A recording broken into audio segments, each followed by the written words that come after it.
asli? Asli dari Medan Pak, tapi lahir di Jakarta Pak. Agennya di mana? Agen di Bekasi Pak. Kalau Kurniadi? Asli Pekalongan. Agennya? Agensinya Tegal. Iya.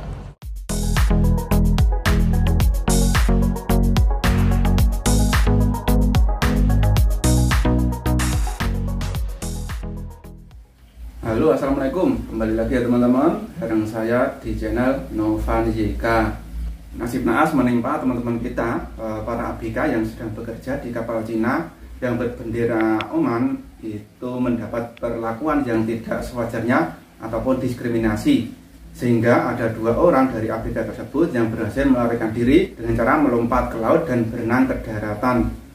Kedutaan Besar RI untuk Oman menuturkan kedua WNI itu bernama Santo Tamba dan Kurniadi. Mereka datang ke KBRI di Muscat pada Kamis kemarin pagi setelah malam sebelumnya kabur dari kapal yang tengah melaut dan bermalam di pelabuhan Ship, Oman. Keduanya mengaku nekat terjun dari kapal dan berenang ke darat disebabkan pemilik kapal melarang ABK keluar dari kapal.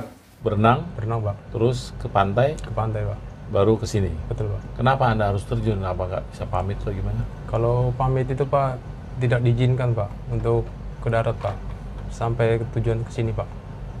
KBRI Oman juga menuturkan pemilik kapal PSHV 638 juga dikabarkan memperlakukan kedua WNI berbeda dengan ABK lain yang berkewarganegaraan Cina. Dalam pengakuannya, Santo dan Kurniadi juga menyebut menerima gaji di bawah gaji minimum di Oman. Gaji gimana? Bagus? Gaji ya kalau saya bilang sih kurang Pak. Bukan, maksudnya pembayaran gaji bagus? Kalau pembayaran gaji per 3 bulannya bagus Pak. Berapa satu bulannya? 350. 350 rial atau 350 US dollar? Dolar Pak. Itu kecil dong ya Bari? Iya Pak. Karena gaji di sini minimum itu 150 rial Oman.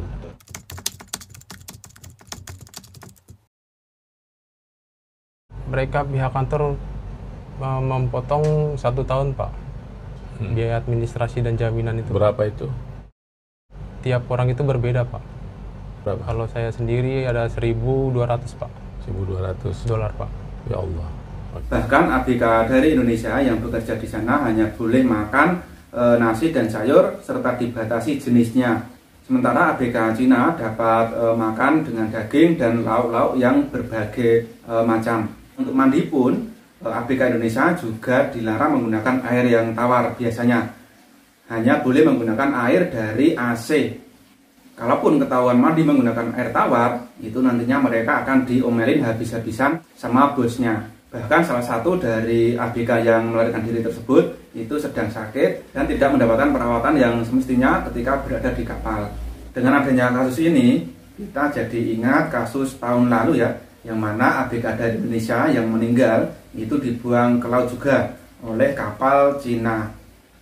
Berdasarkan keterangan dari Santo dan Kurniadi, saat ini masih ada 19 lagi ABK WNI yang sedang bekerja di kapal tersebut, yang tentunya perlakuannya juga sama seperti mereka-mereka ini. Dan saat ini mereka sedang ditampung di KBRI Oman untuk tindak lanjut mau pulang ke Indonesia.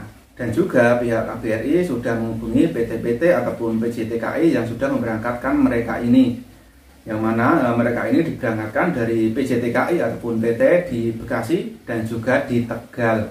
Dan juga BP2MI sendiri sekarang sudah menghubungi mereka dan akan segera menindaklanjuti kasus ini. Jadi bagi teman-teman yang mau kerja ke luar negeri khususnya itu harus selalu waspada dan hati-hati, jangan tergiur untuk pergi ke luar negeri dengan cepat ataupun dengan status yang ilegal. Dan semoga aja para ABK yang masih tertinggal di kapal yang tadi itu bisa selamat dan juga bisa mendapatkan hak-haknya yang layak. Jadi seperti itu ya teman-teman, semoga bisa memberi wawasan bagi teman-teman semua. Oke, sampai di sini dulu, sampai ketemu lagi di video berikutnya. Assalamualaikum.